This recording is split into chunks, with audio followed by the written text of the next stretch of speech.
Geografia da resistência, territórios étnico-culturais.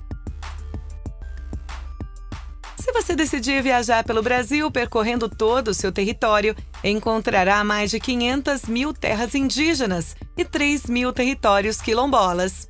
Essas terras também podem ser chamadas de territórios de resistência.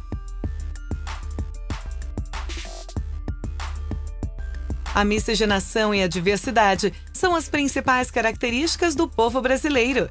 Essa mistura começou no encontro dos indígenas com os colonizadores portugueses que chegaram ao Brasil com o objetivo de explorá-lo e colonizá-lo.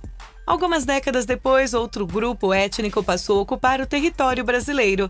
Eram os africanos, que foram trazidos à força da África para cá pelos portugueses para trabalharem como escravos. Ao longo de nossa história, o encontro e a convivência desses povos em nosso território foram marcados por lutas e muita resistência contra a submissão que os colonizadores impuseram aos indígenas e africanos, como a escravização, a morte, a invasão de terras, o desrespeito à sua cultura, entre outras coisas. Os indígenas, sempre que conseguiram, optaram pelo isolamento, ou seja, se afastavam dos colonizadores para conseguirem viver em liberdade e praticar a sua cultura.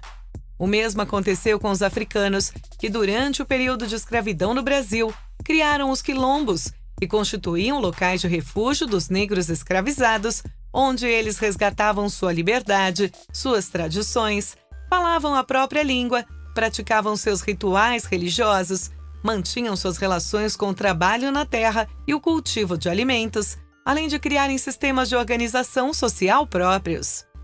Muitos dos quilombos formados no Brasil, por estarem em locais afastados, permaneceram ativos após a abolição da escravatura em 1888 e deram origem a muitas comunidades quilombolas que ainda existem atualmente e que também podem ser chamadas de quilombos remanescentes.